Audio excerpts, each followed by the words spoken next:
Hi everybody. Today I'm going to talk about a strategy I usually use late day. Uh, I call it late day short trap.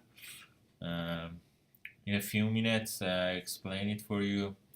Uh, as you can see here, this is the chart for BILI. Today it rallied from 12 to 1430. This is my tweet yesterday.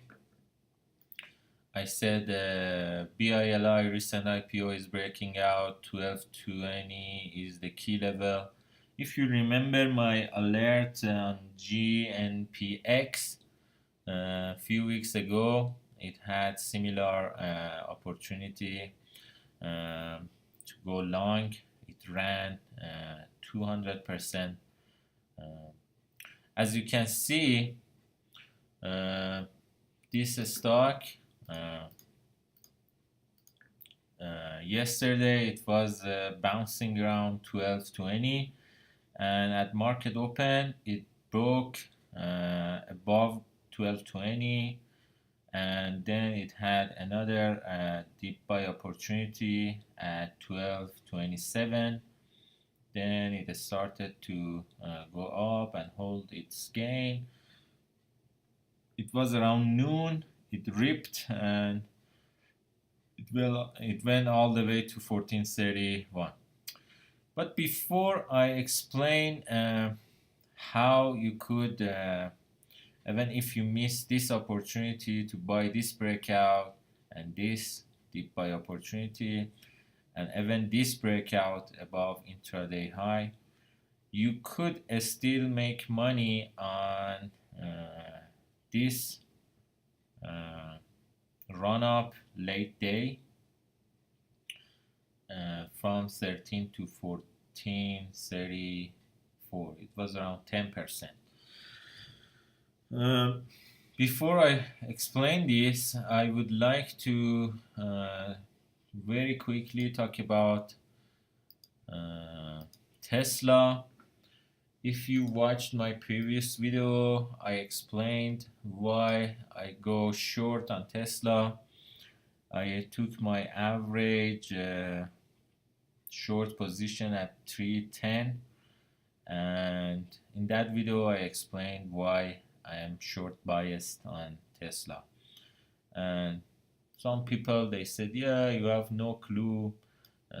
Tesla has billions of dollars in their bank account. They are a big company. I don't care if you guys are married to this stock or you are in love with the company, so you are not a trader.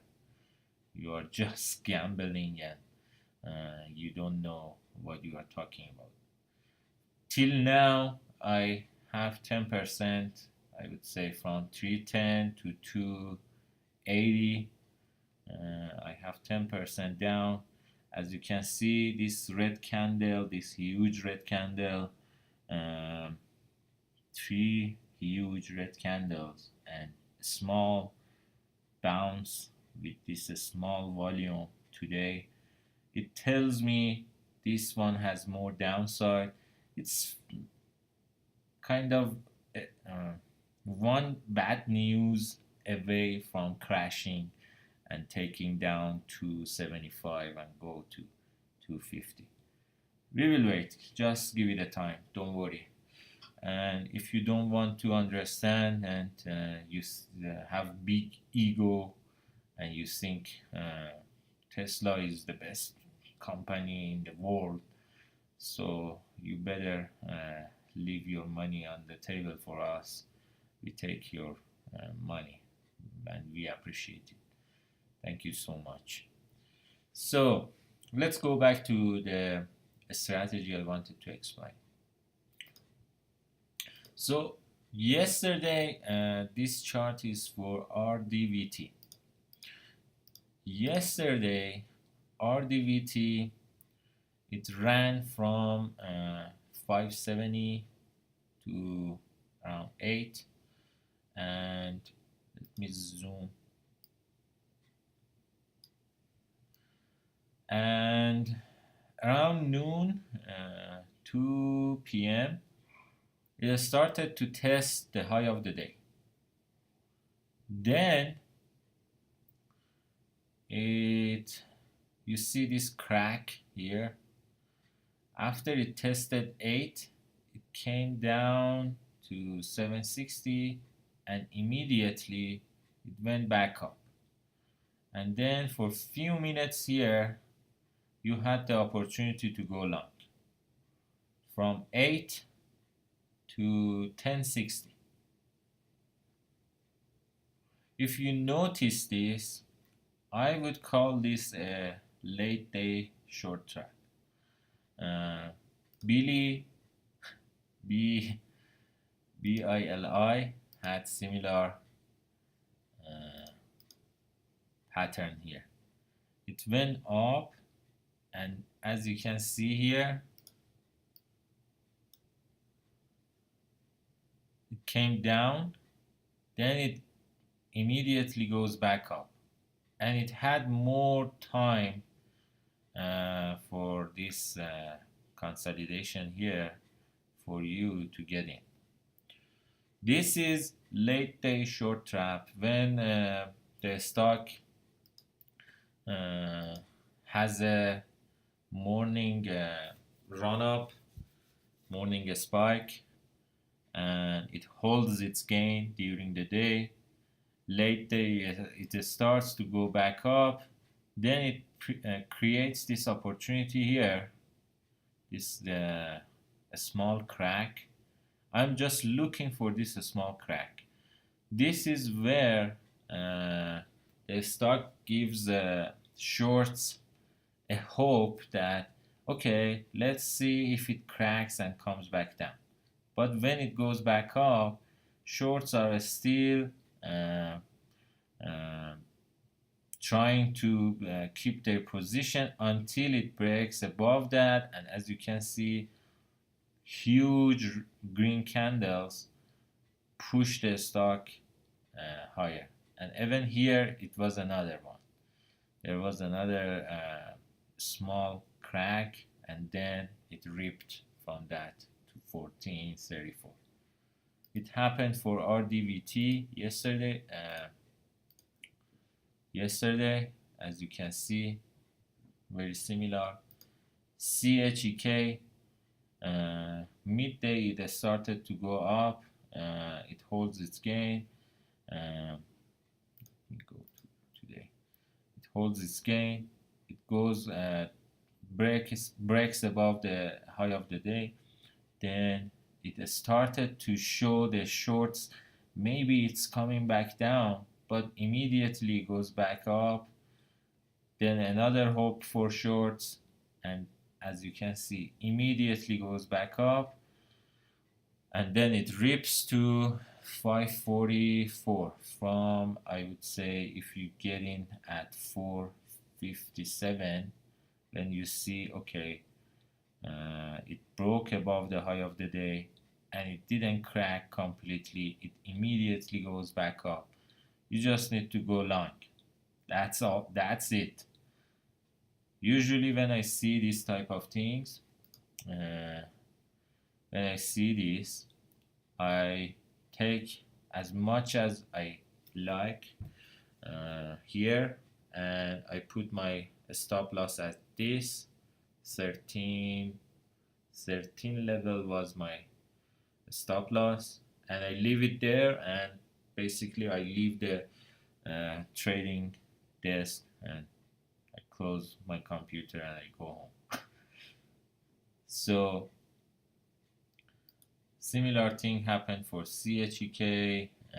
Yesterday it happened for RDVT, and for example, in the other side of the equation, you see something like IHT today, which had first of all, it had a failed morning spike. It couldn't break above this. It failed. It came back. Then it started to show the similar trend. as I said, I saw, okay, it went up and it even broke above 3. Uh, then I was waiting for that V-shape uh, correction. It didn't happen. When it crashed, it didn't even go back to the similar level. It started to struggling here, and that was enough for me to know, okay, this cannot rip through and goes up. Two reasons for this one. It had a failed morning spike. I never chase and trust late day spike on a stock that had failed morning spike. That was one reason. The second reason was it couldn't test the 324 again, and I left it and I saw, okay, after that it crashed. BLNK, similar to that, it had a good morning spike. Even it started to test the high of the day, midday. Then in the afternoon it started to perk up, but I didn't see that V-shape correction or crack, whatever you want to call it. That was my signal to know, okay, BLNK cannot act like RDVT, BILI, and CHK. And it came back. If it had that V-shape correction here, or I prefer to have it a little bit above this, I would definitely go long. And as I said, like BILI, when I see this short trap, I put my stop loss at 13 or the bottom of this correction, and then I leave. Then I trust the stock to rip and goes as high as it can. So that was it. I hope you learned something and I could help. As I say, this strategy, recently I saw a couple of stocks reacting like that. The reason I decided to make this video was, at least yesterday and today, in last couple of days, I saw a couple of these late day short traps, and I banked yesterday on RDVT. Somebody asked me in Twitter, what was your entry point? I said 8, and the guy, when he asked me, the stock was trading around 9, 10, I think. And he said, how did you get in at 8? How did you know? Because it was so quick when it broke above 8. And I said, because I know where I should go long late day. And I took my position here at 8. And I haven't had a chance to even tweet because it happens very quick and it's very fast. When it comes down, it goes back up and then it rips. So I haven't had a chance to tweet for other people. So I decided to make a video and explain it for you. So if you learned something, or if you like this video, give it a thumbs up, and if you have any questions, leave it in the comment section and subscribe to my channel. This is the only way I understand that you appreciate my time, and I know I didn't waste my time. If you just subscribe and like the video and ask your question in the comment, I appreciate it. and I hope you learned something and you bank on these patterns. I have a couple of other strategies I want to share with you guys, but as I said, I want to see uh, who is interested and who is liking these videos and really appreciates the contents I put in the YouTube. Thank you so much. Have a great day. Talk to you later. Bye.